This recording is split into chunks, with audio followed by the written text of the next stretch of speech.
Hi, everybody. This is Adam Elenbaas from Nightlight Astrology, and today I'm going to teach you something about the ancient meanings of the 12 houses.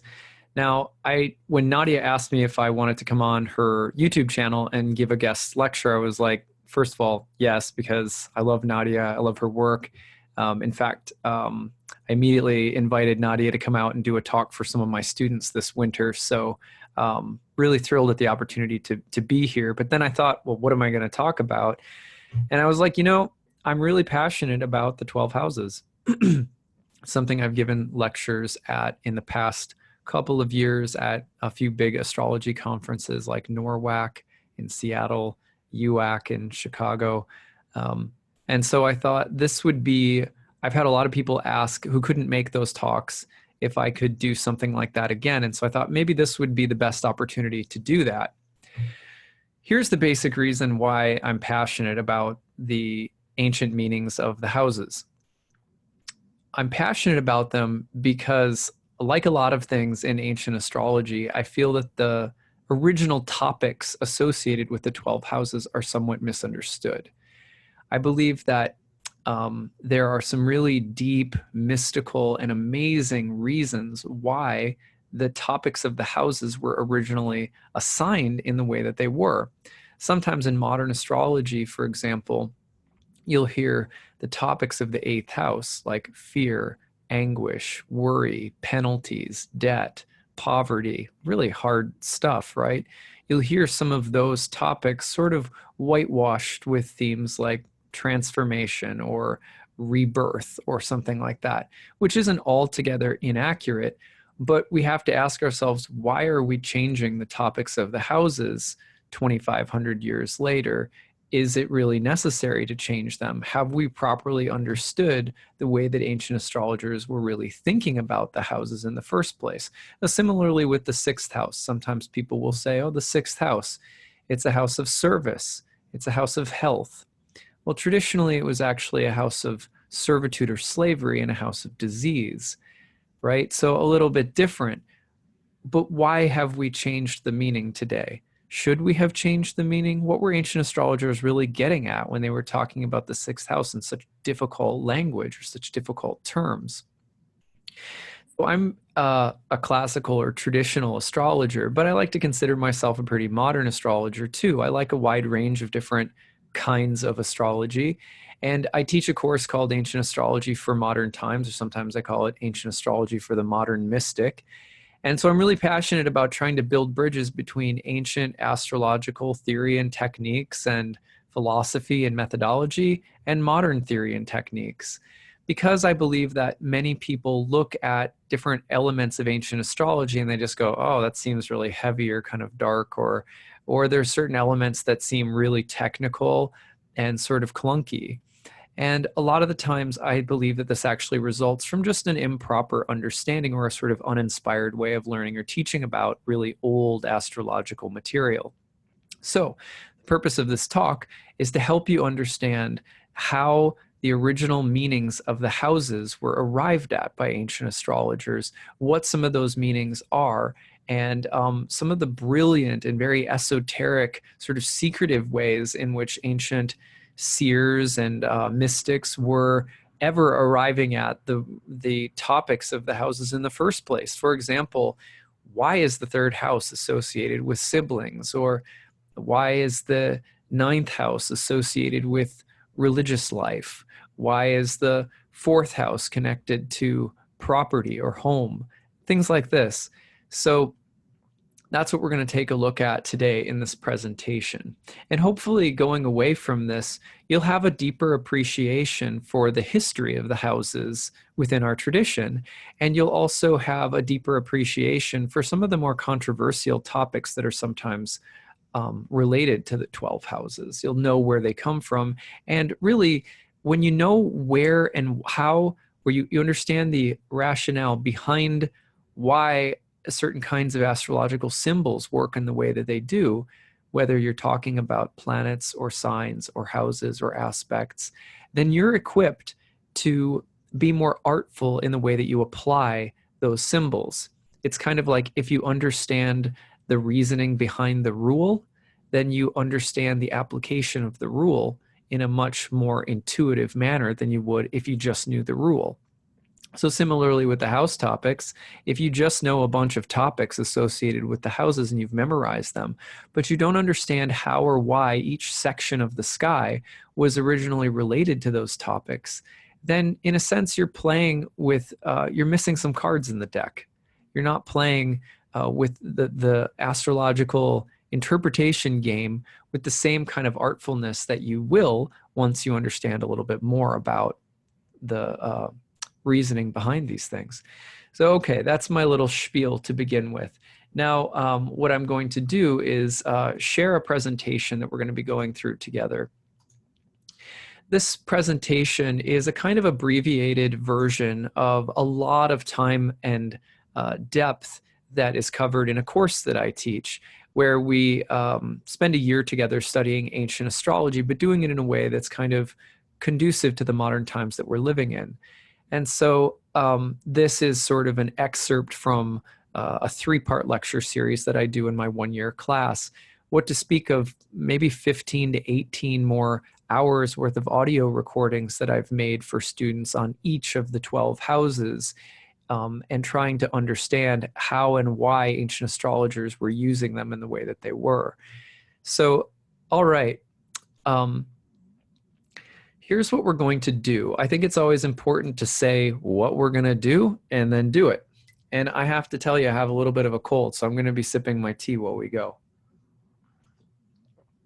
All right, so in this talk, we're going to very briefly explore a hypothesis regarding the original rationale behind the assignment of house topics in natal astrology. The end goal is to give you some sense of the deeper reasoning behind why things like siblings belong to the 3rd house or money to the 2nd, health to the 1st, etc. First, we're going to, so that's the overall goal. That's the first thing that we're going to, that's our first agenda for the day. And then breaking it down, we're going to talk first about the concept of an astrological house. What is a house? Exactly where does this come from historically, this idea of houses? And then we're going to talk about why it's important to understand this rationale behind house topic assignment. And then we're going to talk about some common misunderstandings about the houses. Then we're going to introduce the concepts of what are called primary and secondary motion. These are very important concepts that we're going to be using to build like the scaffolding. We're going to be building upward upon these foundational concepts, which are both astronomical and philosophical. So we'll talk about primary and secondary motions of the sky. Then we're going to discuss the importance of angular houses and also the formation of what are called angular triads. These are groupings of houses and how they form the basis, along with the primary and secondary motions of the sky, of house topics. Then we're going to talk about how angular house topics, like the 10th house in career, or the 7th house in marriage, or the 4th house in family, or the 1st house in health or personality. We're going to talk about how those angular house topics are derived from the arrival of planets into certain places in the sky by means of the primary motion. So we're sort of building our way upward, and you'll see what primary motion is, and you'll sort of understand all of the pieces will be put in place at that point. Then finally, we'll discuss how the other houses in these angular triads are in turn formed according to the relation of a planet's secondary motion. This is another kind of motion we're going to be discussing, with the primary motion relative to the angular house and its topics. Does that sound confusing? It should, because this is an elaborate and very subtle and eloquent reasoning that's at work behind the topics of the houses, which frankly most people do not know, and it takes a little bit of explaining, but that's our ambitious project for the day. So all of this is going to lead us to an incredible series of insights about how and why we ever had the topics that we did assigned to the houses in the way that we do. So I should say in the beginning that much of this work, the groundwork for this presentation, was laid by an astrologer named Robert Schmidt. Robert Schmidt was the one of a group of people who was responsible during the late 80s, early 90s. There was increasing interest in classical forms of astrology. And there was a discovery made by a group of modern astrologers that there was in existence a large catalog of ancient Greek astrological source texts that had not been interpreted in English or were not available in English for a very, very long time, hundreds of years. And so Project Hindsight was formed in order to interpret / translate the early Greek source texts of ancient astrology. The result is that in the past 20 to 30 years, we have thus had a kind of renaissance or rebirth of ancient mystical forms of astrology. And one of the things that it's doing quickly for us is helping us recapture some of the original rationale behind why we ever came to do the things that we do as astrologers. Modern astrology in some ways has been bereft of some of its original founding classical information or knowledge. And so some of the ways that astrology has been passed down over the years into the modern era have been accurate and in keeping with the tradition, but in some ways the tradition has gone astray or been diluted somewhat from what it was. Now, this is all a part of how any field of art or history or any academic subject will evolve over time, and it's natural. But there's another sense in which there are some ways that we have drifted from our tradition, and so I'm very passionate about just trying to educate people about the differences and bring back some of what's good about our roots that we've lost. So at any rate, this is our outline. This is the path that we're going to take. So let's dive in.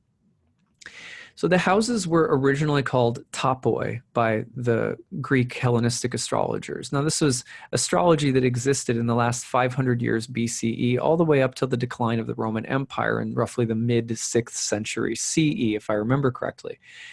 Anyway, I think that was roughly the time of the fall of the Roman Empire.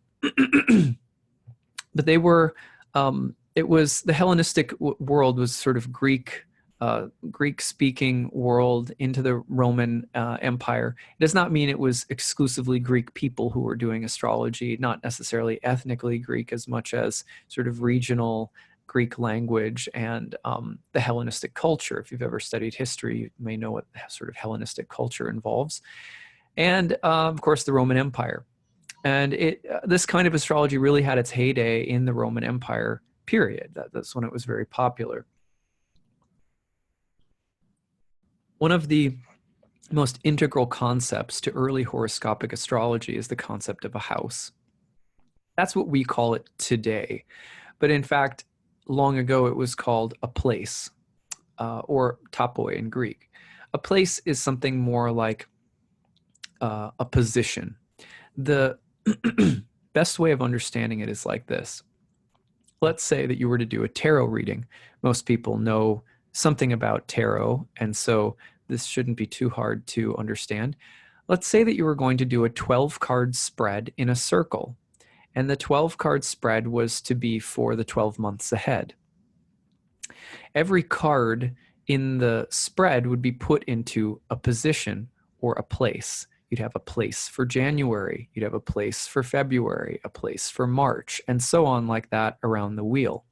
Similarly, in many different kinds of tarot spreads, you may have a place, if you were doing a family constellation tarot spread, you might have a place where the card that's put into that place will represent mother. A card will be put into another place that represents father. So very similarly, the 12 places can be thought of as 12 positions. What do? They designate different topics in an astral form of divination. The astral form of divination, what are the cards that they hold? They hold the signs.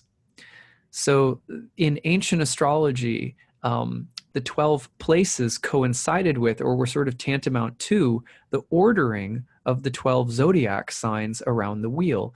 Each sign was given to one place, just like one card would be given to one position in a spread. So you'd have one card for mother, one card for father, or one card for January, one card for March. So in ancient astrology, you could think of it as there is some debate, but a large amount of evidence supports that the earliest form of house division ever used, like you have Placidus or Koch or Regiomontanus or all these different kinds of ways of divvying up the house boundary markers around a chart. But in ancient astrology, each place was given one sign. So whatever sign was rising when you were born would become the first whole sign house. Then the second zodiacal sign in order would become the next whole sign house. So for example, if you were born a Taurus rising, Taurus would be the entirety of your first house. And then Gemini, the next sign in zodiacal order, would be the second whole sign house. And then Cancer, the next sign in zodiacal order, would be the third whole sign house, which means that the signs were falling into the places or becoming one of the 12 places. In fact, the word house was not even originally used to refer to what we now think of as a house. Again, they were called places, and the word house was used to refer to a sign. The reason for this is that the houses were thought of as the houses of the planets.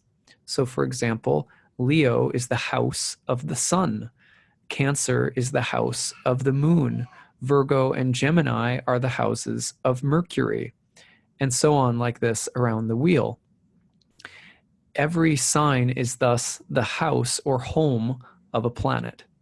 So the word house was originally more appropriately used to designate a sign, and the word place was used to designate the different positions that the signs could coincide with or become at the moment of any given casting of a birth chart. So that's sort of the logic that was used by ancient astrologers, called what we call it now as whole sign houses. But it wasn't even really a form of house division as we think of it now.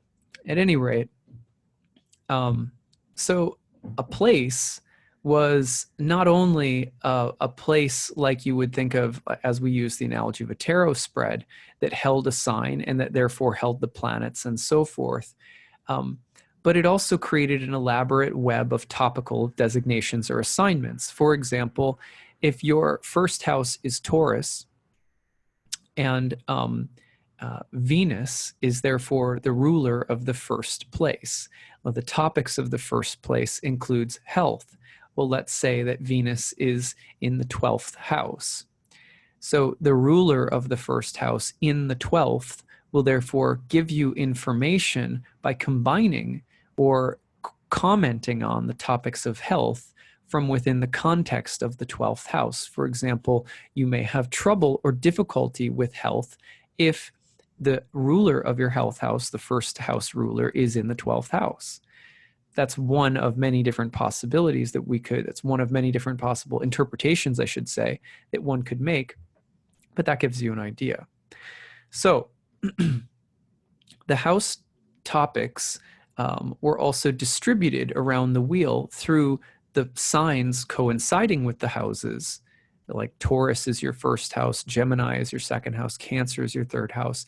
And those topics associated with those places, like health or money or siblings, house 1, 2, and 3, the rulers of those houses, the planetary rulers, put into some other location around the wheel would give you an understanding of how to combine and interpret the topics.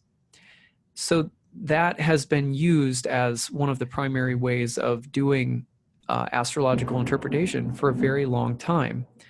So the significance of all of this for us is just for very basically to understand that the original concept of houses were actually places, and that the signs coincided with the places in a whole sign house kind of manner.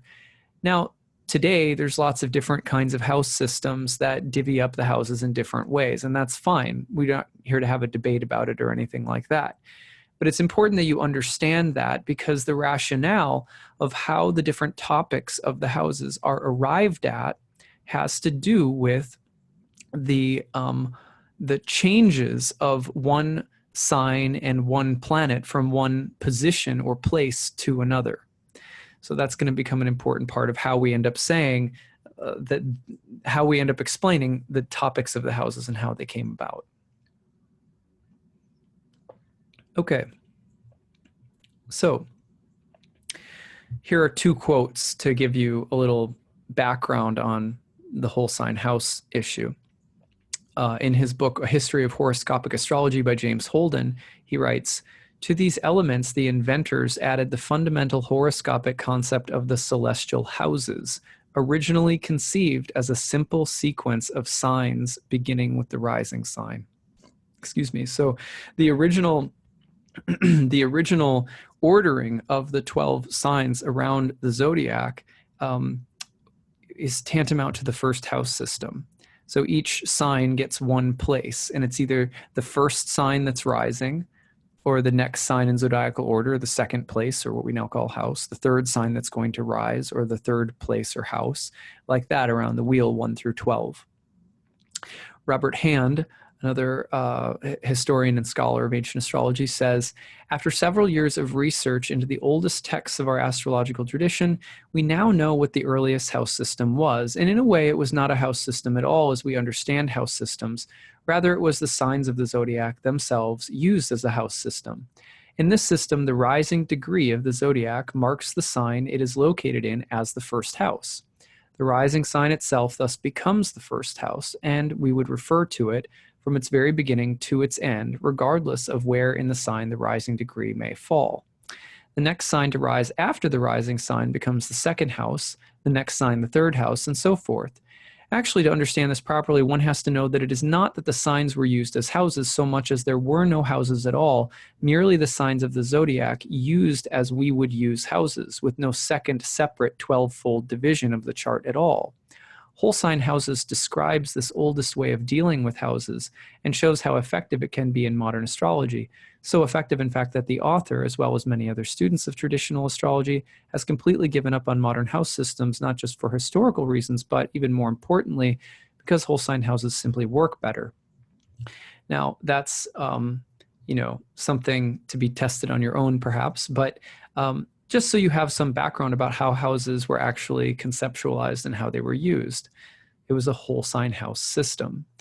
Now, the topics of the houses were not originally configured in any kind of one-to-one correlation with signs or planets in the way that we think of them now. So in modern astrology, there's a kind of misconception that the meanings or topics of the houses have to do with the signs and planets related to them. So this is what is, sometimes we refer to this as the 12-letter alphabet theory. And in this system, there is no consistent astronomical or philosophical explanation for how we arrive at any of the topics of the houses, other than a kind of one-to-one correspondence between the first sign in first house, the second sign in second house, and so on like that.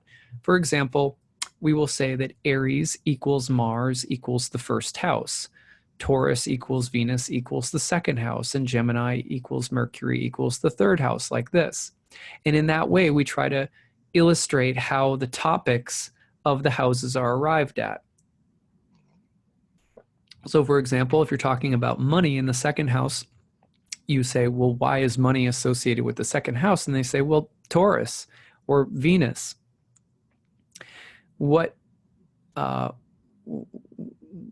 here to sort of teach everybody today is that this is not accurate. This system is outside of the tradition in the sense that this is not the original rationale that was used to arrive at the topics of the houses.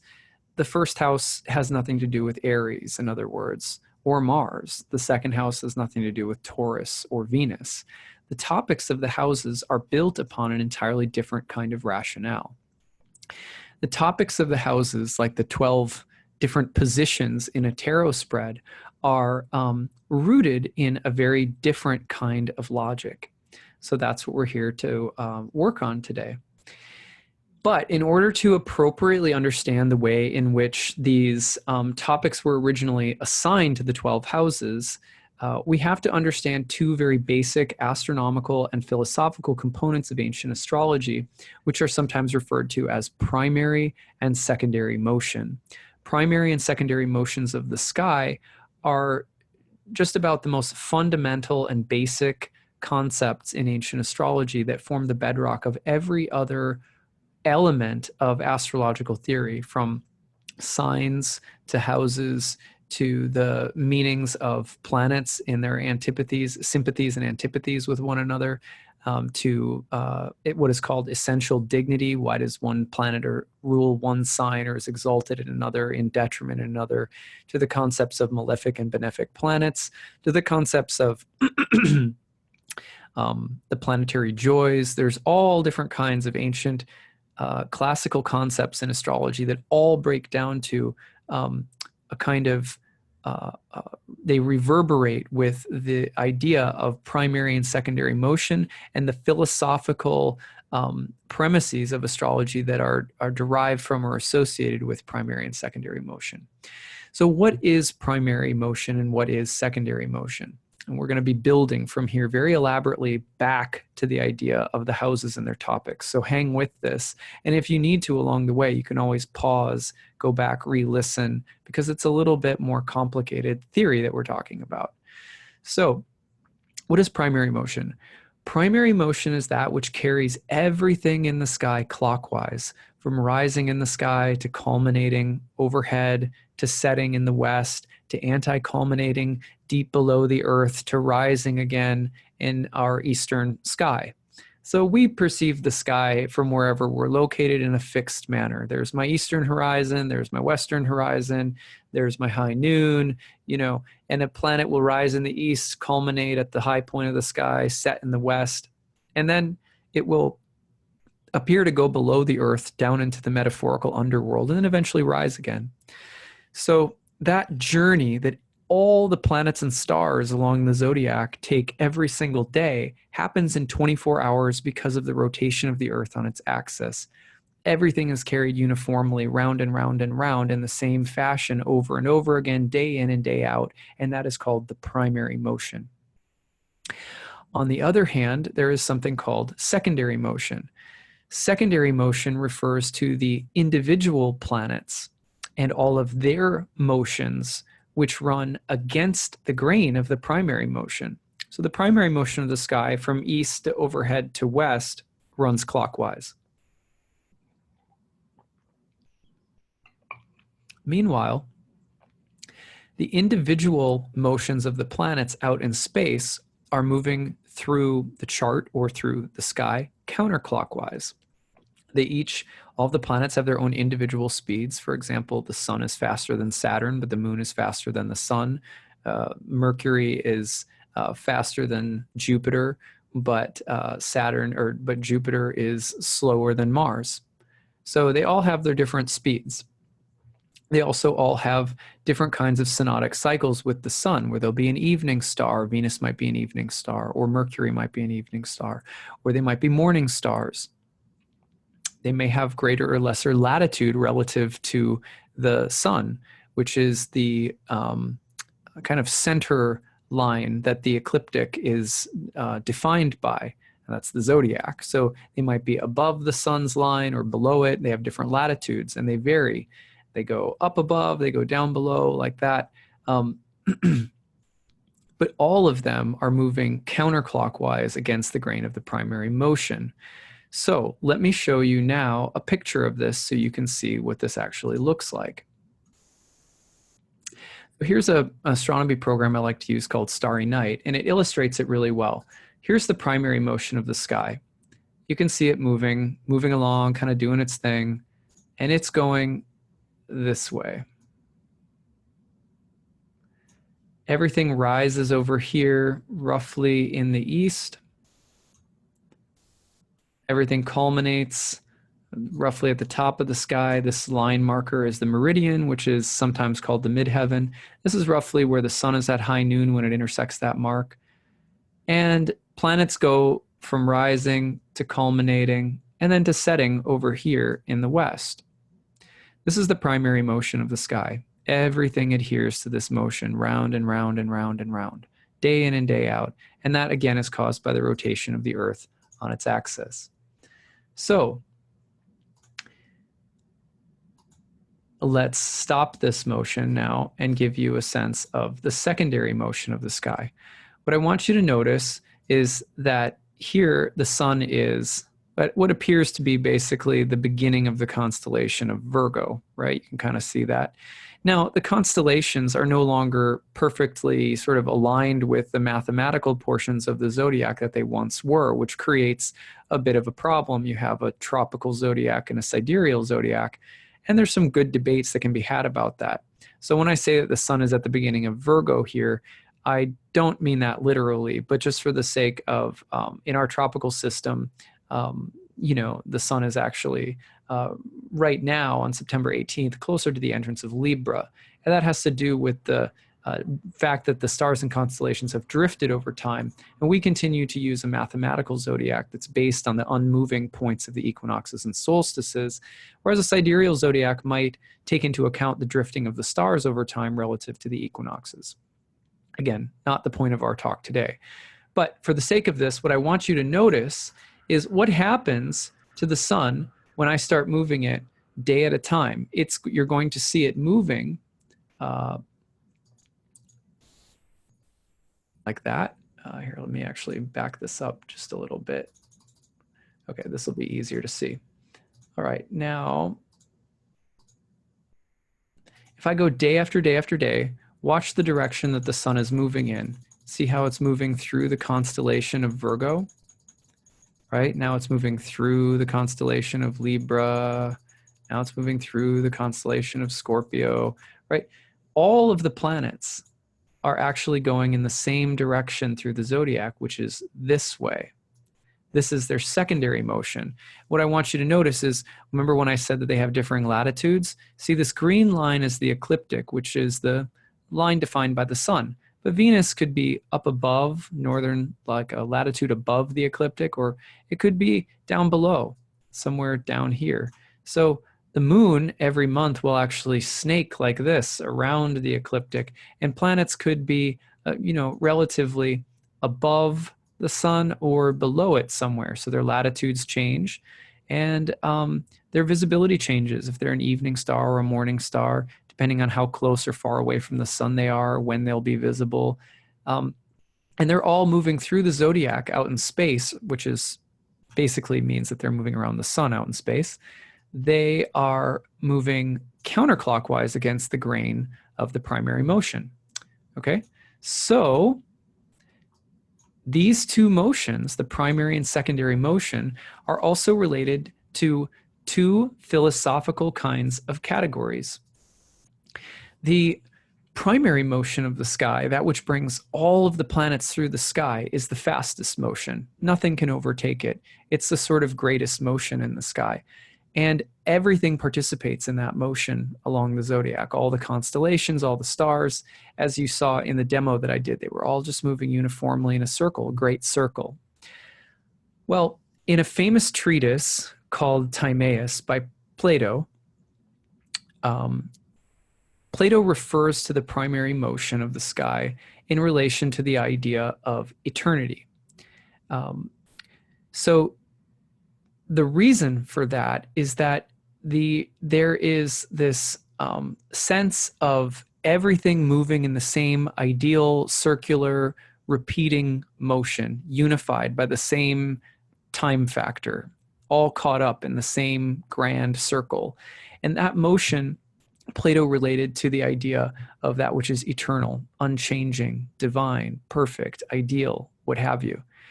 On the other hand, Plato related the secondary motion of the planets, all of their different idiosyncratic cycles and speeds, and the fact that they're moving against the grain of the primary motion. He related that to the realm of materiality. So what is the difference between the two? Well, the realm of materiality is a realm where things come to be and pass away, whereas the eternal realm is a realm in which things exist, in a sense, in a more unchanging and permanent or perfect sense for Plato. So a simple example that you might hear in a philosophy sort of 101 class in college, or maybe even high school or something like that, regarding Plato's distinction between the ideal and the material, would go like this. There's an idea of horse in your head, right? Like when I'm teaching my little daughter about horses, I teach her to identify a horse in like a little children's book. And so she says, horsey, horsey. And then when we're out in the world, every time that she sees a horse, she says horse, right? So in a sense, all horses are participating in an ideal image of horseness. But the individual forms in the material world will come and go. The black horse, the white horse, the brown horse, they will live and they will die, right? So in this material world, there is a reflection of something eternal, ideal, unchanging, perfect, perhaps a little bit more abstract and less concrete or material.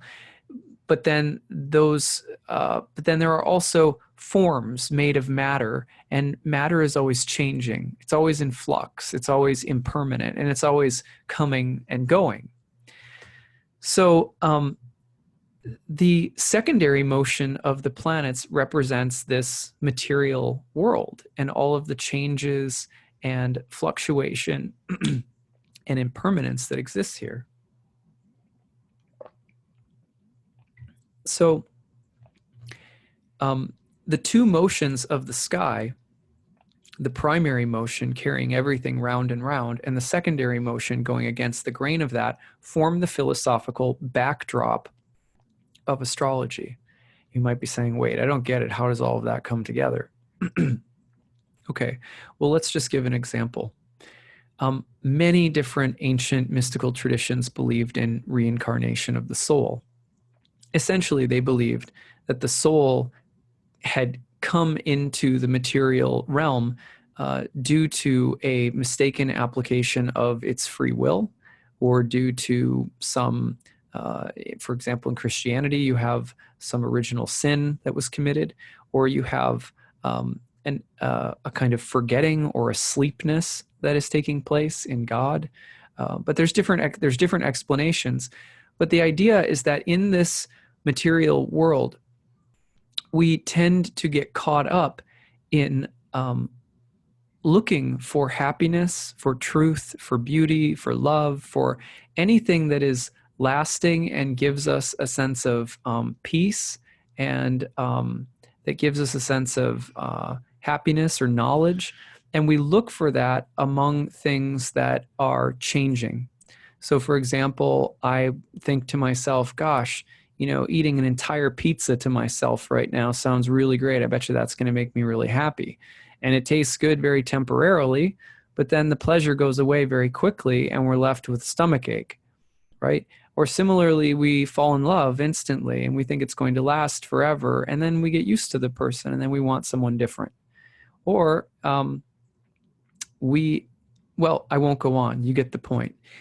There are so many examples of this, and most spiritual traditions on our planet are based on the idea that we are eternal souls, eternal beings that have been mistakenly identified with our material form, and therefore get caught up in different kinds of desires in the material world that essentially will not bring us the lasting kind of bliss, happiness, or knowledge that we really crave.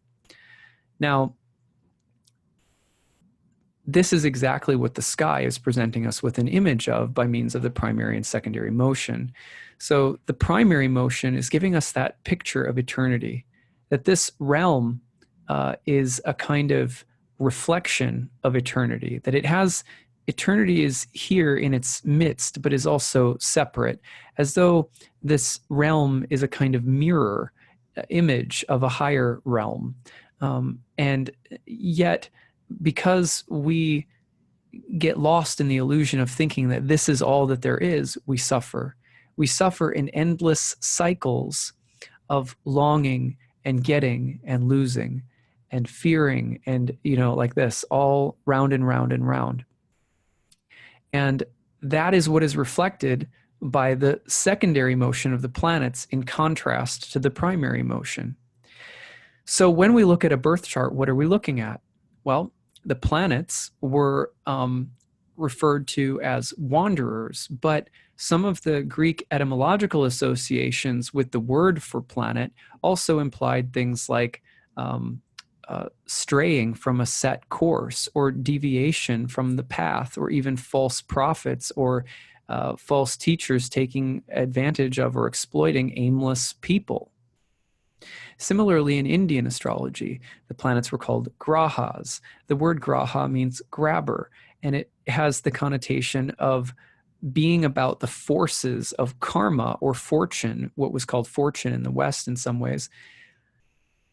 The forces of karma or fortune that pull us along rather unconsciously through loads of pizza and loads of all sorts of material pursuits that don't really bring us happiness. And in fact, can be quite destructive, and it can create a lot of entanglement and suffering.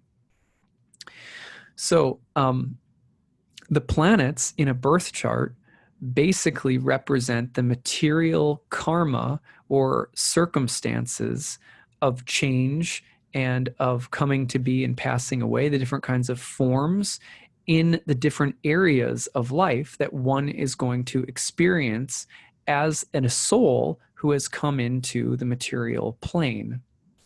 That's what a birth chart is indicating. Why would astrologers have studied the planets at all? You know what I mean? Why do this at all? Well, the basic idea is that you see in people like Vettius Valens and Manilius and Ptolemy, in all different kinds of ancient astrological source texts, is the idea that this knowledge was given or received by seers, wise people from divinity as a way of bolstering ourselves with sort of premeditative knowledge of where the flow of time and karma is heading. How is the wheel of fortune turning? And when you're aware of that, when you know where it's going, then you have the ability to prepare yourself for the ups and downs of the material world. And you can live through them with tolerance, humility, simplicity, love, a sense of acceptance, and you can stay, in a sense, in your center. Whereas those people who don't have any knowledge about this material world tend to think it's all by chance, that it's a little bit more chaotic, that I'm totally free, I'm not bound by anything, I'm in charge of everything, and that that whatever happens to me or around me dictates my happiness. When actually, for ancient astrologers, the purpose of studying all of this was to deepen the realization that your happiness is not dependent upon external circumstances. So by studying the movements of the grahas, the grabbers, the forces of material nature, and all of their cyclings and the way that they tend to grab us, we can retain the remembrance of that primary eternal identity that we are also a part of, that is in us, that we are as spirit souls. So those are the ways in which the primary and secondary motions of the sky form the philosophical backdrop for astrology. Now, once you have that in mind, you can understand some of the classical, there's many classical allegories and scriptures and things like that kind of bolster this idea. So Plato's Academy was thought to have been, in the thinking of the Platonic Academy, was thought to have been instrumental in the foundation of horoscopic astrology.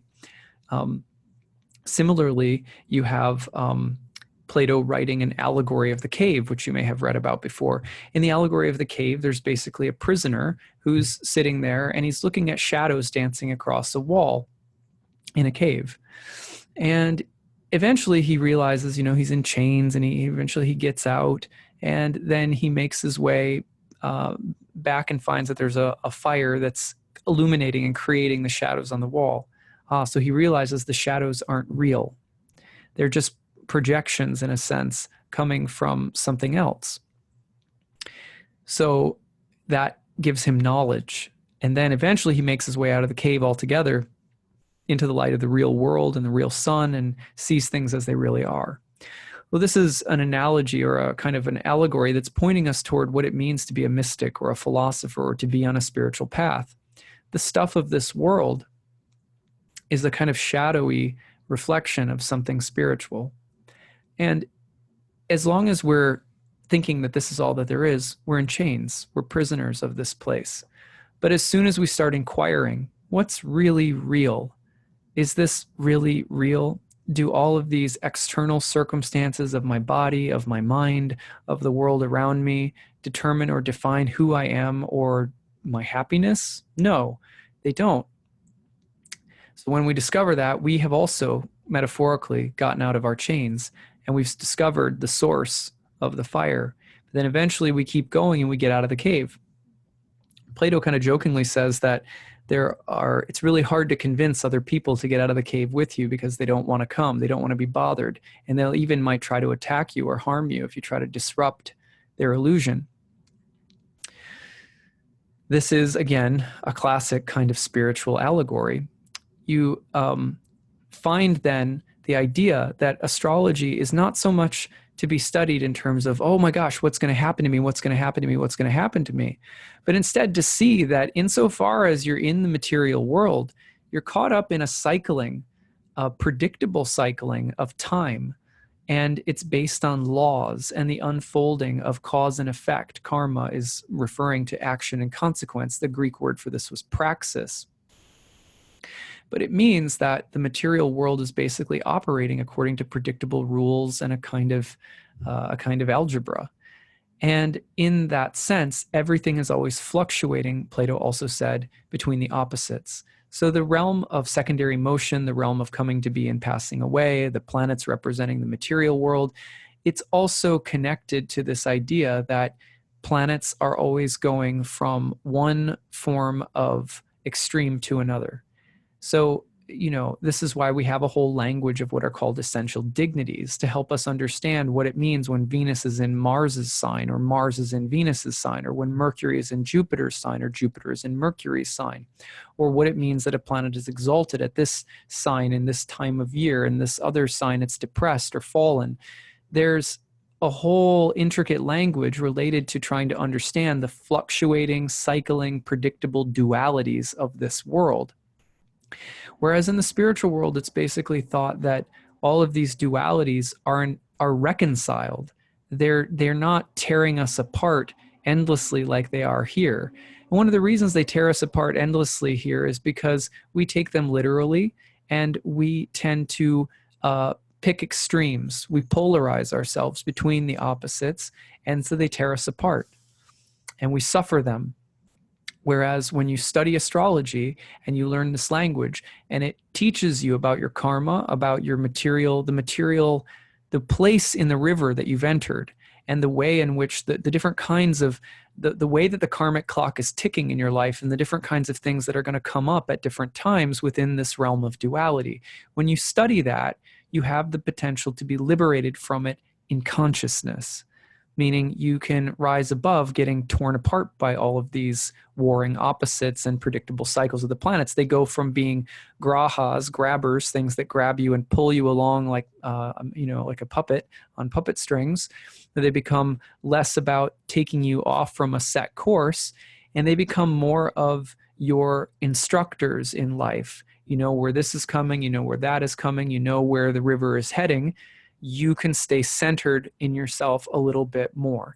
You may still fall off, you may still have pain, you may still live a very human life on all external accounts, but it's the quality of consciousness and how you're relating to those experiences that start helping you to make your way out of the chains and out into the real world where you can see things as they are. And that is not something that necessarily means that you renounce or think of the material world as evil either. Okay. Whew.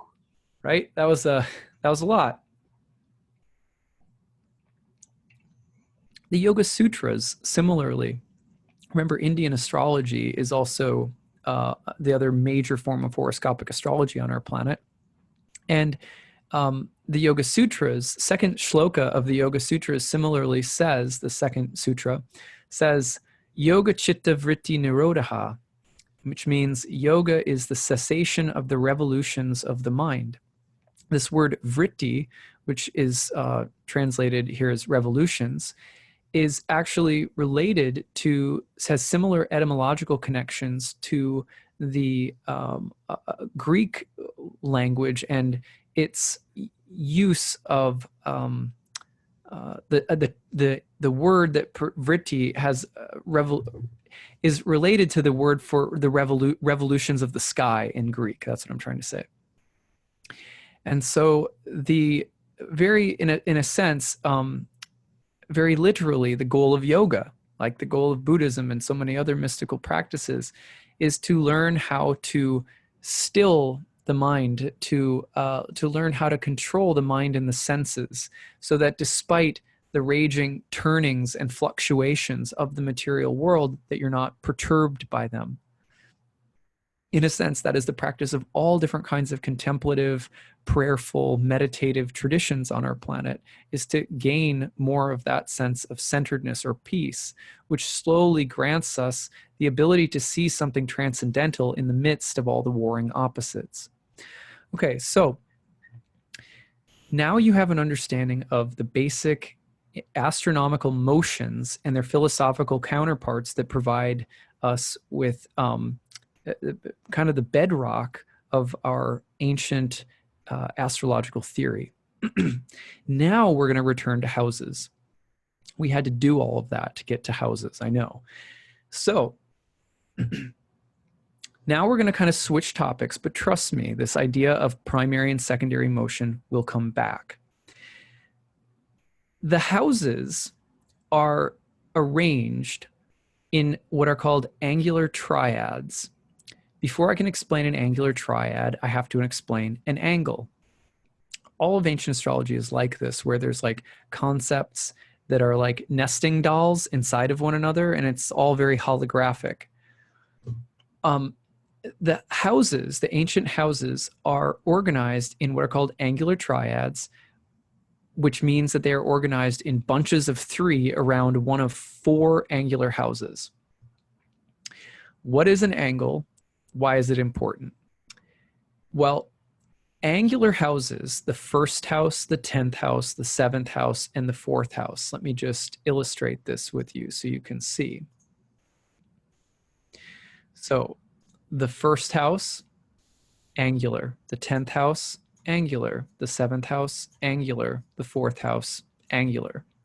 So these are the angular houses. These houses were originally called kentrons. They were given extreme significance, total importance. So what is a kentron? Why were these angular houses given such importance? Remember, this is in a whole sign house system. They're given such importance because they are places where as a planet arrives to these portions of the sky within the primary motion of a 24-hour day, they are taking very critical turning points within their journey. So let me just go back now and show you again what this looks like. So for example, the 1st house, a planet, this you see the degree of the ascendant, that's the degree of the eastern horizon. Planets in the 1st house are rising into the visible sky for the first time. So remember that primary motion of the sky, if we go back to it again and point it out, let's go back and show you this. The primary motion of the sky, if we just back this up, there it is, due east, you can see that this area of the ascendant, an angular house, whatever house is rising there, that becomes the 1st whole sign, or whatever sign is rising there becomes the 1st whole sign house.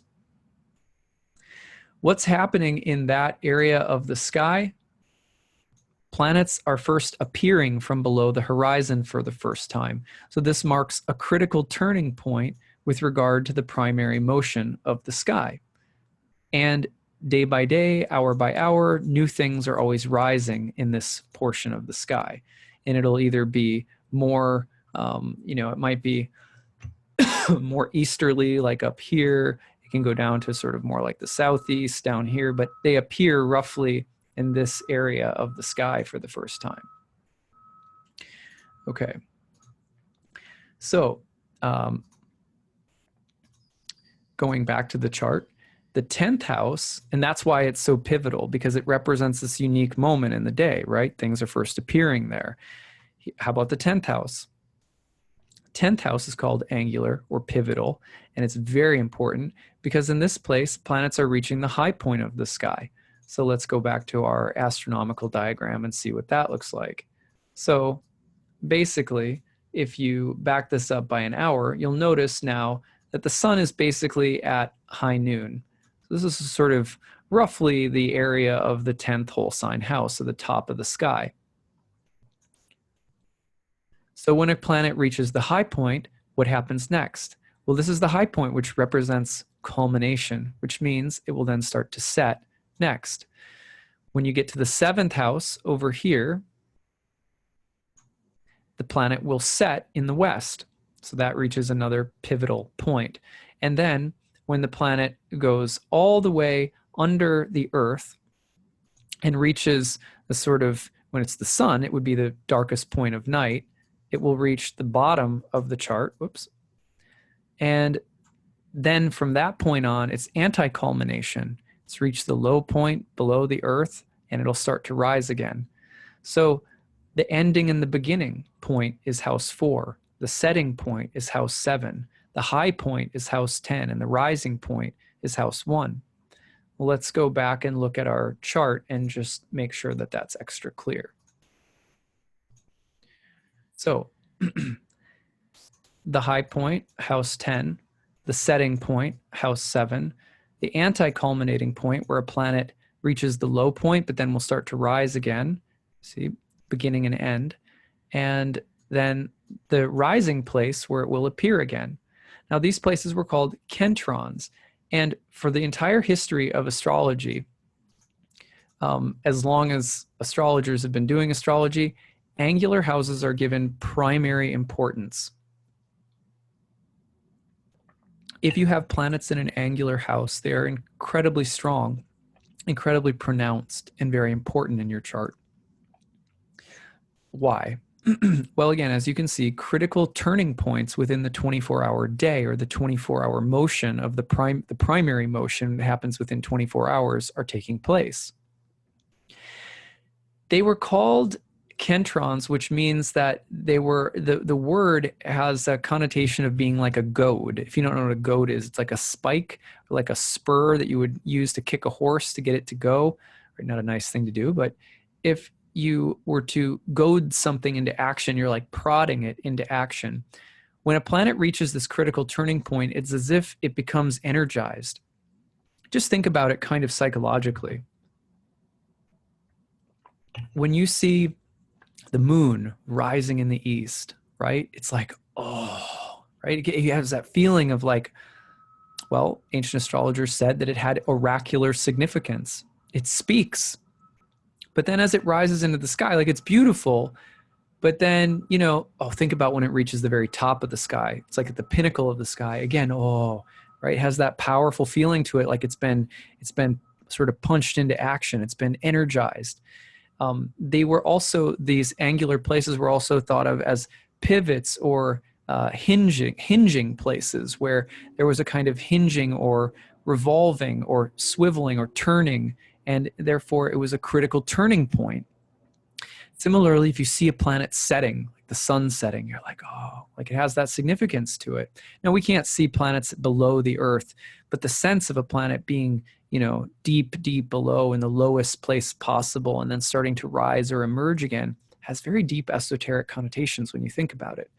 So each of these places were centers of power, and the topics of these houses come from the kinds of astronomical things that are happening that I've in those places that I've just been describing. So now we're going to look at those very briefly. We're going to look at those, but one more thing. So that's how we're going to end up getting our house topics for 1, 10, 7, and 4. What are planets doing in those key locations of the sky at that moment, those moments when planets are being energized in that particular way, okay? But the next thing that you need to know is that houses were also arranged according to what are called angular triads. So now I'm just going to pull up the chart again and show you what an angular triad looks like. So here's what an angular triad looks like. Angular triads are formed with regard to houses that are on either side of an angular house. For example, house 12 and house 2 both flank house 1. Similarly, the angular house 10 is flanked by house 11 and house 9. House 7 is flanked by house 8 and house 6. And the angular 4th house is flanked by house 3 and house 5. This creates 4 different sets of houses called angular triads. How do we know that houses were arranged this way? Because the most basic names of the houses have to do with whether they are falling away from the angle or moving into the angle next. So let me show you what that looks like. Now, you're going to have to like hang with me for a second, but look at this chart. Let's say this was a birth chart. If we were to go 1 hour previously, let's say 2 hours previously, notice how the Libra moon now switches into the first house, and Libra is the first house. So if you were born at this time, Libra would be your first house. But if you're born 2 hours, an hour later, now Libra is the 12th house. So the 12th house has the connotation of having been in the seat of power and having just recently fallen out. See how that works? Having just been in the seat of power an hour ago, but just recently fell out. So every 12th house is always referred to as a declining place, in the same way that house 9 is thought of as a declining place. House 9, if this was your birth chart, it was house 9, but just recently, if you backed up an hour, it was house 10. So it was the angle, but it's declined or fallen out of the powerful position. See, like that, an hour later, it's declined to become the 9th house. Similarly, house 6 is called a declining place. If you were born right here, you'd be like, well, Libra was the 7th house, but it's just fallen out of that position of power. Why? Back up the chart by an hour. Oh, there's the moon in Libra in the 7th. Go forward an hour, it's declined away from that angular position of power and become the 6th house. Similarly with house 3. House 3 is called a declining place because an hour ago it was the 4th. Now it's become the 3rd. So houses 3, 12, 9, and 6, their most basic definition is that they are all called declining houses, which means they take their most basic and fundamental meaning or reference in relation to the angle that they were just in that they have fallen out of. Whereas all of the other houses are referred to as succedent houses. So for example, house 2. If you were born like this, you'd be like, oh, well, the moon is in the 2nd house. But what is the 2nd house? Why is it called succedent? Because it succeeds the angles. Sometimes it's called post-ascensional, which means it's ascending to the position of power after or post. So what happens an hour after this person is born? 2 hours, let's say. The moon in Libra moves into the 1st house. An hour before, it was in the 2nd. An hour later, it becomes the place of power. So it succeeds the throne, so to speak. It becomes powerful in time. Similarly, house 11, right here, succedent house. Why? Because where is it heading? It's heading toward the 10th. Watch what happens if I move this forward another hour. Well, it's going to move. Now it tricked me because the moon is moving signs. Back it up just a little bit. So let's go around again. Let's give it earlier, Libra, to make the point. Okay, so where is it heading in an hour? To the 10th. So here's Libra moon in the 11th. Where is it heading in an hour? It's going to become the powerful place of the 10th. It's the succedent house. How about the succedent 8th place? Well, the 8th place is going to become the 7th place of power next. Watch. Oh, there it is. Becomes the 7th house. Similarly, the 5th house. 5th house moon, where is it heading? It's going to become the 4th house next. So it becomes it next. So the succedent houses are named because those houses in time will become the angular house. So all of the houses are arranged in angular triads in the way that I've just explained.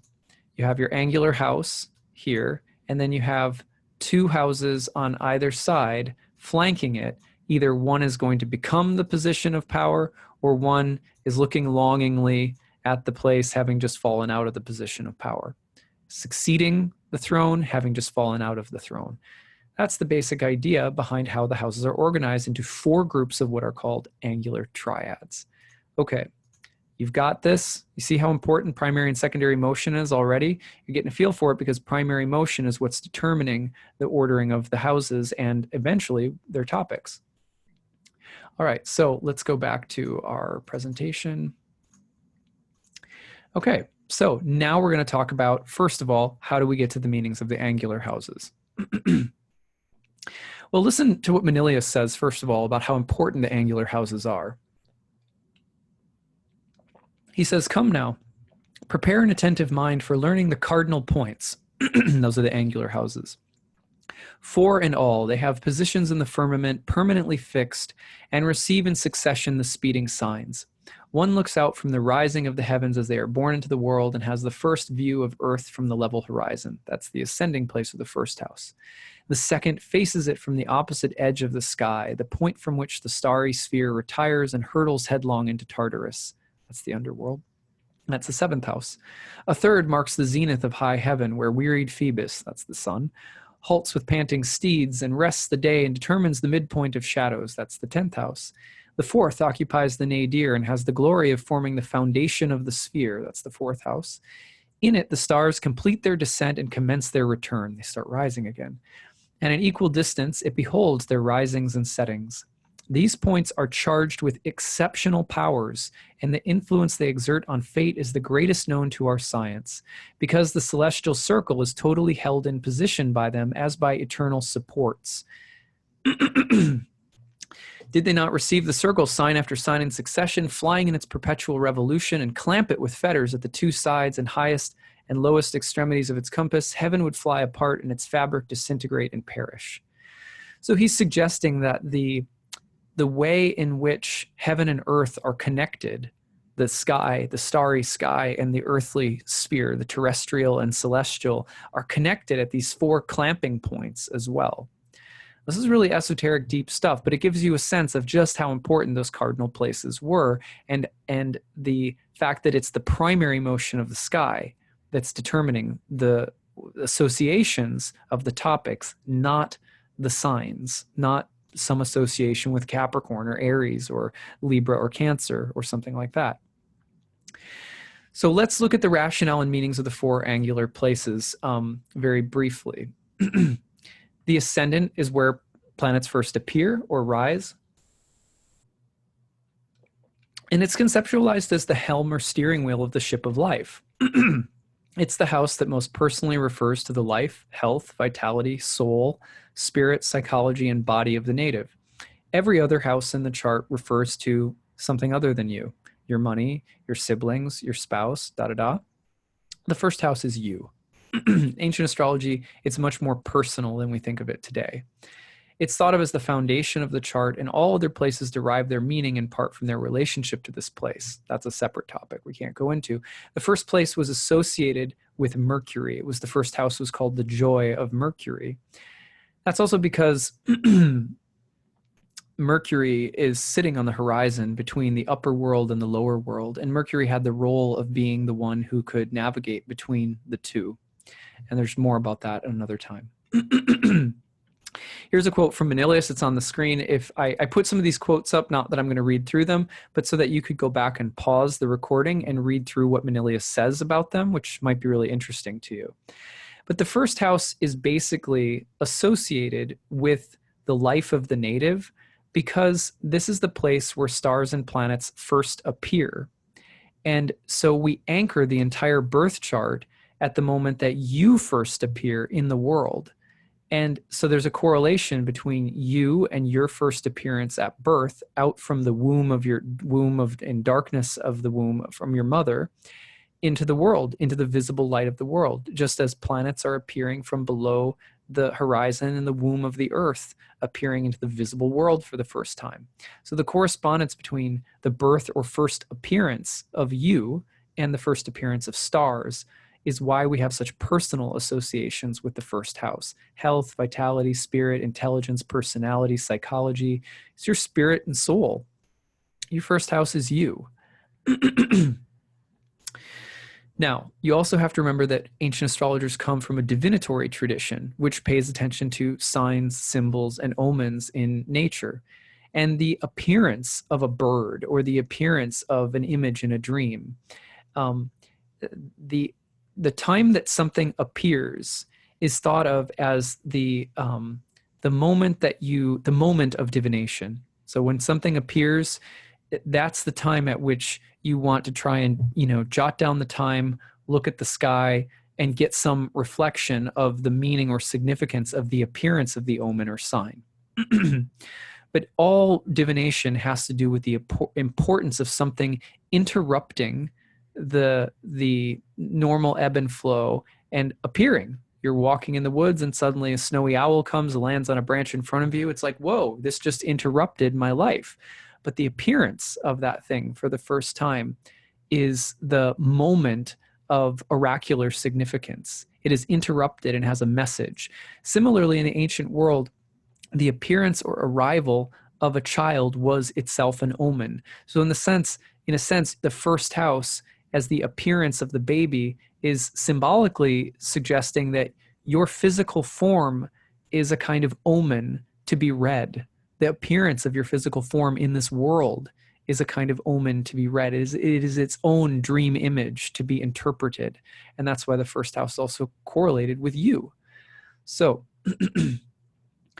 now, if we go forward to the 10th place, and I'll go back here just for a second so that if you'd like, you can pause and read this quote on the screen from Manilius, which gives you a little bit more. And I've already gone through the demo that I was going to do, showing you what the 10th house is and everything. So yeah, so you can pause and read this if you want. All right, so the 10th place. The 10th place, or the midheaven sometimes, reflect culminating points. The 10th place is where something is lifted up on high. It's at the peak of its journey, its culmination. Well, this place was called praxis by the Greeks, karma in the Indian tradition, and the word means action. Not just action, but the idea of action and consequences of action. This is the place that somehow defines public reputation, status in the world, fame and infamy, rulers, and the idea of occupation or career. Why? Because this is a place that's most visible. And so the actions you take in the world, outside of the private sphere and more in the public sphere, and the consequences that they have in the world that are visible for everyone to see, lifted up on high, and the ability to rise to a certain rank, or to feel that you have a calling or a special sense of destiny in the material world. All of those things are contained in some ways by the 10th house. It's not just career, in other words. It has more to do with the culmination, things that are lifted on high, things that are very visible, things that are very powerful, that lord over us. So it's related to authority. It's related in some sense to the civilization that we live in and our role within it, like that. Okay, so you can read what Manilius wrote here as well, but you can see how the topics, you can make an association with Capricorn, and that may be fair, but that's not originally how the topics of the 10th were being arrived at. It has more to do with the motions of the stars and planets and what they're doing when they reach this place in the sky. And you'll see how intricate and beautiful the logic of the other house topics is beyond the angles, because the angles are really the easy part. All right, so you can check out this quote if you want by pausing again. And here's another point. Now, Manilius has some very interesting and sort of atypical associations that he makes with the 10th house and Venus. Those are unique even for among ancient astrologers. So he's kind of on his own trip on that one. But it's very interesting association that he makes with Venus in the 10th house. Anyway, more on that a different time. So judgment, rulers, kings, authorities, career, fame, success, reputation, notoriety, infamy, calling, accomplishment, culmination, or rank. Those are things you can think about with the 10th. So hopefully that makes sense. Next is the 7th. The 7th is one of the most complicated. The seventh, or descending place, is the next pivotal or angular place that planets travel through in the 24-hour day, and it represents the place where planets set or disappear. And it was related to the end of troubles and strife. Why? Because a planet has traveled all the way over the mountain of the sky. It's climbed all the way up, it's come all the way down. So it's a finishing point. It was in some ways associated with resolution, justice, endings. It's related to death and the entrance into the underworld. It's related to also celebrations, banquets, marriages, worship of the gods, all different kinds of things that we essentially do when the day and the work of the day is done. So I always use this example. I say, you don't say, I'm going to a concert this morning. You say, I'm going to a concert tonight. You don't say, I'm going out for a glass of wine this morning, hopefully. You say, I'm going out to dinner with my friends this evening. Why? Because the work of the day is done. And during the evening, we connect to magic, to mystery, to the unknown, to a sense of surrendering ourselves or letting go. We worship, we praise, we sing, we go, in the old world, this would be a time for religious festivals or lighting candles and worshiping the gods, saying prayers. This is also a time of celebration. The party's here. The day is done, has that kind of a feeling. It's also a place where things come to endings naturally. And there is maybe a sense of justice in the seventh as well, a little bit like resolution or coming to resolution about things, the way that things resolve. So it's from those designations and the setting of a planet that we originally have association to marriage. But the topics of the seventh are actually much broader than just marriage or relationships. For example, you see people like Kurt Cobain, Marilyn Monroe, and many others with great seventh house planets, where they were worshipped or celebrated as gods, or they were people that helped us connect to something artistic or imaginative. Barack Obama had a seventh house sun. He was called a popular president. The place was also said to be strong in faith because it surrenders that which is given to it. Whatever comes into the seventh house sinks and disappears right away. There's something ephemeral and nocturnal and imaginative and dreamy about the seventh house. And we lose that a lot by just thinking of it as the place of relationships. It's a romantic house, possibly a sexual house, and it is related to marriage and anything that we can immerse ourselves into that's sort of greater. But it is a much more mysterious and mystical house than people generally realize. There are a lot of different topics that happen in the seventh house that have to do with popular appeal and the things we do to, again, connect to something bigger. So again, there's some quotes from Manilius you can look at. And then here's some other, you'll notice leisure, social events, banquets, death, worship of the gods, closing years, and end of life. There's a connection to social life in the seventh for sure. But it's, again, much broader than that. And eventually there's other topics that come into the tradition, like lawsuits and quarrels and things like that, and that having to do with the opposition to the ascendant. But that's a separate topic. Finally, the fourth place and the IC, the bottom of the chart, reflect anti-culminating points below the earth. And they were related to the foundations of all things because they're the foundation of the chart. But it was much more mystical again. The beginning and end of all things, rest, homeostasis, hidden riches, the underworld, buried treasures, family, ancestry, the land, effects that are less showy or public, but more substantively supportive, rooted and foundational, secrets, mysteries, the occult, the past, parents, the underworld, death and reincarnation, a lot of like deep esoteric things in the fourth house. So, it was more, also in the ancient tradition, it was more associated with one's father because it was thought of as the source from which one comes that's less substantive and less visible, which is the secret seed of the father, right? The seed of the father is not as apparent as the womb and body of the mother that carries the child. It's also the idea that they were a more paternal culture and thought of parentage in a more paternal way. And so the root of your ancestry comes from your father in that sense. But I think we can apply, and the mother was the 10th, different reasons, but we can apply the basic meaning of the fourth house and father and say parents in general, or parentage or ancestry. So fourth house, though, deep stuff in the fourth house. And this all has to do with planets coming down to that bottom of the chart. So again, Cancer, a nice association. The moon, a nice association, but not the original rationale. Now notice that there's a complementarity between first and seventh, 10th and 4th.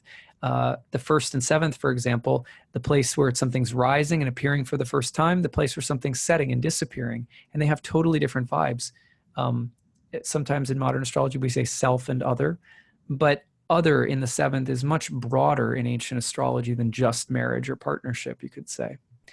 Similarly, the 10th and 4th, 10th very public, 4th very private, 10th very visible about notoriety, fame, visibility, 4th less showy, less public, but more substantively supportive, more about ancestry, land, parentage, home, property.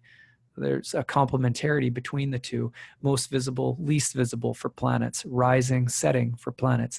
But that's the rationale, it has to do with the primary motion of the sky. Now, next, what we need to do is the most complicated part, and I'm just going to give you a preview because it's too complicated to break down for every house. In fact, I have like an 16, 18-hour series going through each of the houses explaining this philosophy. So it takes a long time to really get into it. But I'm just going to give you a preview of how the other house topics are formed using primary motion along with secondary motion. And this gets really interesting. All right. And in case you're interested, these are the different sources that I used for today's presentation. You can check out if you're interested in learning about any of them. I would, again, point you to the real inspiration for this being Robert Schmidt. Okay, so let me switch over to my chart again and just give you a little introduction. So the 8th house was associated with some pretty heavy topics long ago. For example, it was associated with fear, anguish, worry, the unknown, worry specifically about the future, and death. Why? Why was it such a morbid house? Well, because, let me back this up and take the moon into the 8th house so you can see it. I'm going to make my camera a little smaller. Now, when the moon is in the 8th house, where is it heading by secondary motion? By secondary motion, the moon is faced away from the 7th house, the angle that it's heading toward by primary motion, and it's moving, toward Scorpio in its secondary motion. So we use this sort of metaphorical, and we say that the planet is turned away from the angle. You understand, because if I'm walking down the street, and I'm the moon, I'm headed toward the 9th house. But what if I don't know it, but a tractor beam that's stronger and faster than me heading towards Scorpio is pulling me down into the 7th house? Get what I'm saying? This is where the 8th house topics come from. The planet in this house is being pulled against its will, which is represented by its secondary motion. It's by the unfolding of its own material course. Remember, the planets represent the secondary motion of the planets represent the material world, which is filled with desiring and forces that are moved along and being moved along by the will and choices and desires of all sorts of different sentient beings. So the material universe is unfolding like that, in a sense, according to a huge amalgam of different choices and willpowers that are being exercised. So the secondary motion of the planets through the zodiac refer to the planet's intentionality. The planet in Libra is intending away from the angle, but the primary motion is bringing it down. And so we have fear of the future, anxiety of the future, worry about the future, the unknown, and death, all kind of morbid topics. Why? Because the planet is moving away from the place where it will set and disappear into the underworld, but it is being dragged there, in a sense, against its own will, or it's being dragged there unconsciously, or that's the direction that it is being brought toward. But because it's intending in the opposite direction, it has a conflicted relationship with where it's being brought to. That's why the eighth house has to do with all of these heavier topics. It's also related to, like, the eighth house is a heavy relationship to trying to avoid things we don't want to have to deal with, avoidance of the deeper, darker stuff that we don't want to deal with. And sometimes we try to whitewash the topics of the eighth house in modern astrology, specifically because we're being so eighth housey. We're afraid of dealing with things that are inevitable or unknown. Similarly, the eighth house planet is trying to get away, in a sense, from an inevitability that it's heading toward. Okay, so that's where the eighth house topics come from. What about the sixth house topics? I'm just going to give you some very brief examples here. The sixth house topics are, in ancient astrology, were also very difficult. Slavery and disease. Sounds awful, right? But why? Well, in this case, look at what the planet is doing. The planet, again, by its secondary motion, now is heading toward or facing the angle. But will it get there? Will it get back into the position of power? No, it's fallen out of the position of power. Where is the primary motion bringing it? Down to Hades, down into the underworld. So this planet is, in a sense, longing, striving toward getting back to that place of the seventh house. What was the seventh house? Happily ever after house, right? That was the place where things resolve nicely, where things are balanced out, where there's connection to higher things, where there's, in a sense, banquets and feast and, a happy resolution. That's what the seventh house is all about, is resolution. What happens in the sixth? The planet is seeking or striving for that place of resolution, but it can't reach there because the primary motion is stronger and is bringing it down. That's why this house was associated with slavery, because there is a condition that persists, that's dogged, that you can't get out of, that's dragging you down. And that was thought of as conditions of hard labor, servitude, or slavery. How about disease, sickness, degenerative or chronic health problems? All similar. The planet is seeking resolution, aiming toward that place, but it can't get there. The primary motion is bringing it down. And so degenerative or deteriorating health conditions. Now, are there light topics associated with the sixth and the eighth? Of course. For example, facing the unknown may have something to do with encountering things that are subversive and being challenged to transform because we have to face subversive things, right? Or come to terms with things that we don't want to. And there can be sort of gold in the darkness of that. Similarly, the sixth house. A lot of the times we whitewash the sixth house and we say things like, well, the sixth house is all about service. It really is a service-related house, and it's about health. Well, no, it's related to slavery and servitude, and no, it's related to disease and sickness. But it was also called the joy of Mars, and it has to do with fighting and hard or oppressive conditions. And many people are called to be of service because of those conditions. So people are called to be doctors, nurses, pro bono lawyers, social workers, saints, whatever, because suffering exists, because cruelty exists, because chronic health problems exist. You also see fighters in the sixth house, people who fight, battle, chronically work or labor, sometimes workaholics.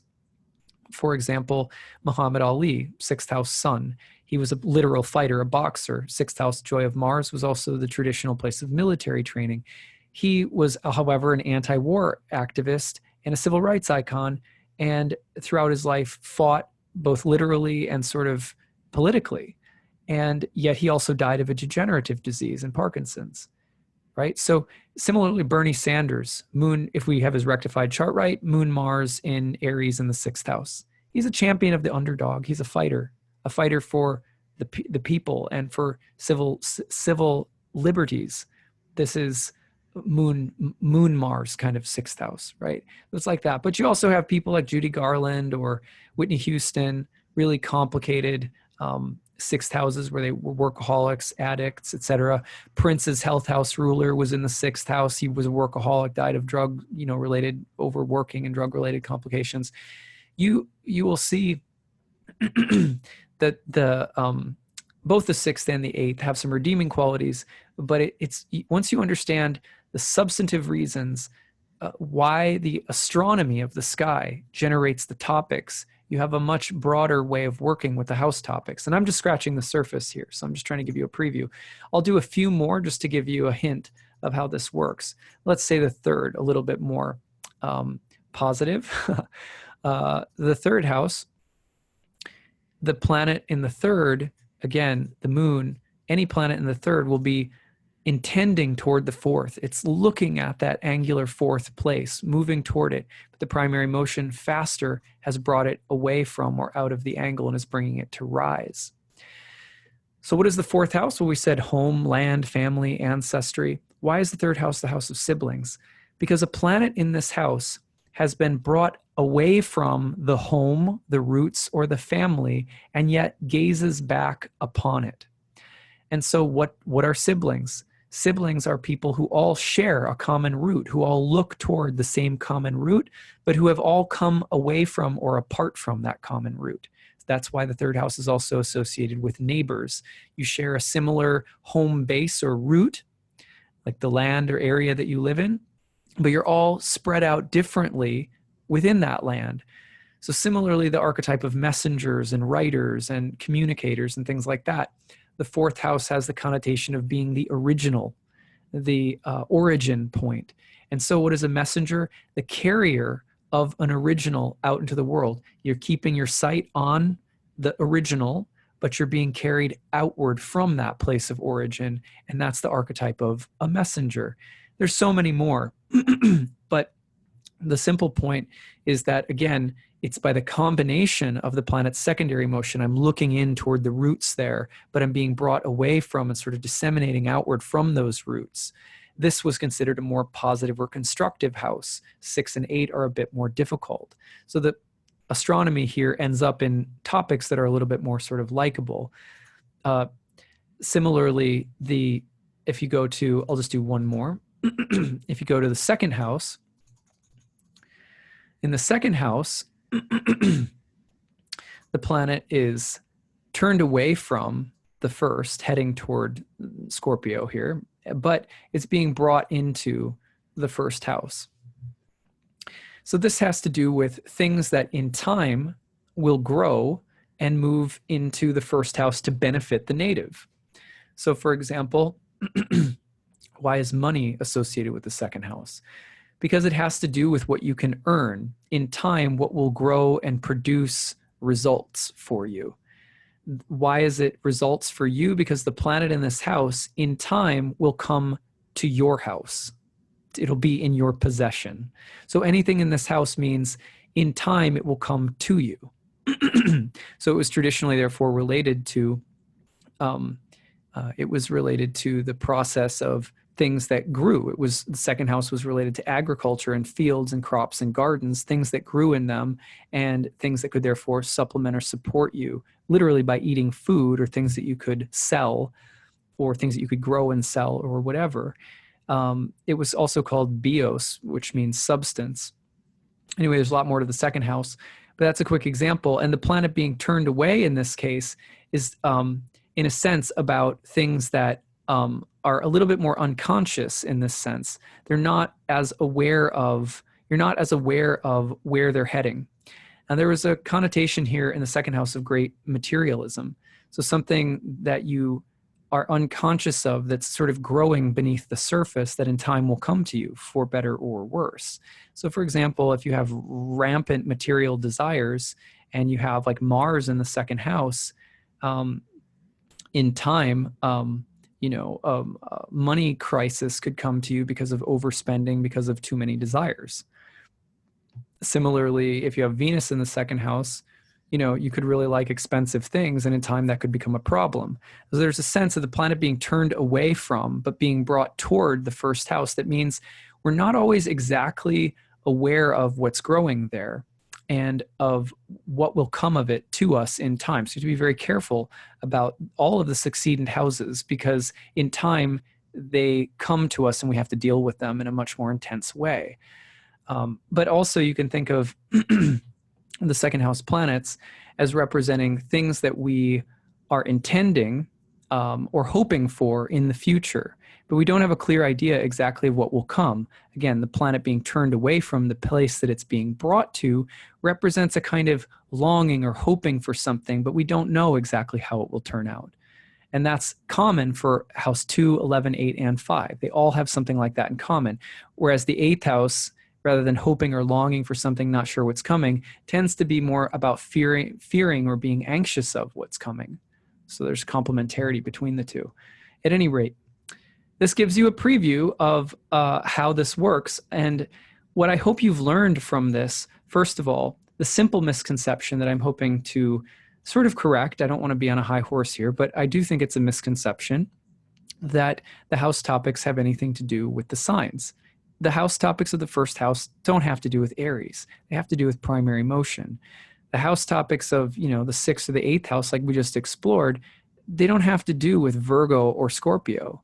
There's some nice associations being made there symbolically, but those houses have to do with the interaction of primary and secondary motion around the 7th house and its topics. Once you know this, I promise you that both philosophically, methodologically, and just practically speaking, you get into this kind of study more, you're going to know a lot more about astrology, and you're going to be a lot happier with your practice because you're going to feel like I'm really grounded. I really know the roots of where everything comes from, how things were used. And I think that gives us confidence as astrologers. To me, I would say it's also like a jazz musician. You know your scales, great, but if no one ever teaches you the kind of thinking or reasoning behind the scales, what chance do you stand, of really kind of improvising? Or if no one teaches you that improvising is possible, then how would you know how to do it?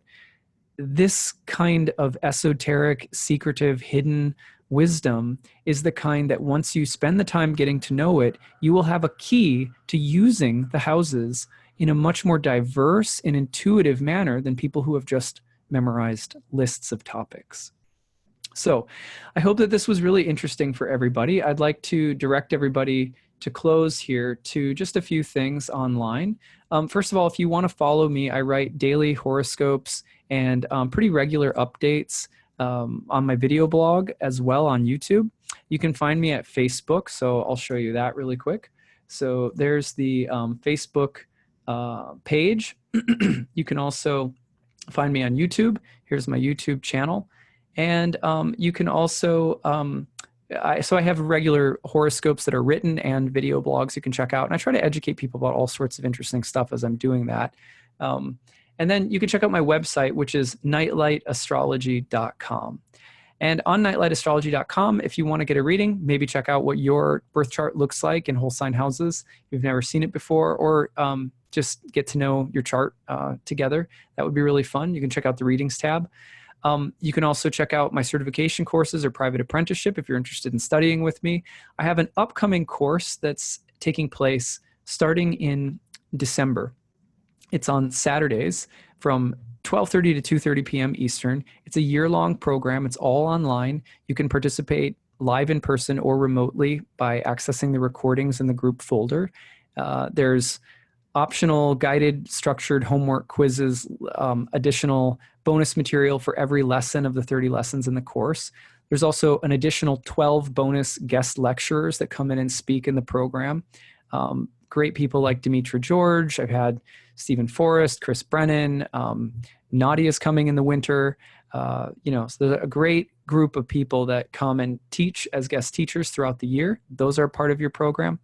And there's you're learning ancient astrology for modern times. So if you like this presentation, imagine learning astrology from the ground up, from this old school perspective, all the way up into the space where you're getting to see me in about 10 classes after we get through the theory, read for people in live classroom settings. So you'll see me reading for live clients, and you can kind of see how the theory is applied. And I think it does nothing but improve your overall studies of astrology. So even if you're just like studying astrology personally, regardless if you want to do it for a profession or not, this is a great class. So, and if you want some referrals or, want to talk to any of the students that are in my current programs, I've run over 300 people through this class. So it's a great program, and I think it's going to be a great group of people. The early bird rate is in effect. You could check out tuition and stuff like that. I do have need-based tuition for those who are experiencing financial hardship as well, so you can check that out. Otherwise, check out the upcoming events page if you ever want to see who I'm having, like Nadiya. And I think that's it. I really am so appreciative for the opportunity to have given a little talk in class on Nadiya's channel. And I hope that you all prosper and grow and flourish in your studies of astrology, and that more than anything, that it bring you peace for the road ahead. Because at the end of the day, like I said earlier, I really believe that astrology is something that teaches us that our happiness is ultimately not rooted in what the planets are doing and whether they're in this place or that place in your chart or whatever. So hopefully the study of astrology keeps helping you to find centered, heart-centered peace and love in your life. Okay, take care, everyone.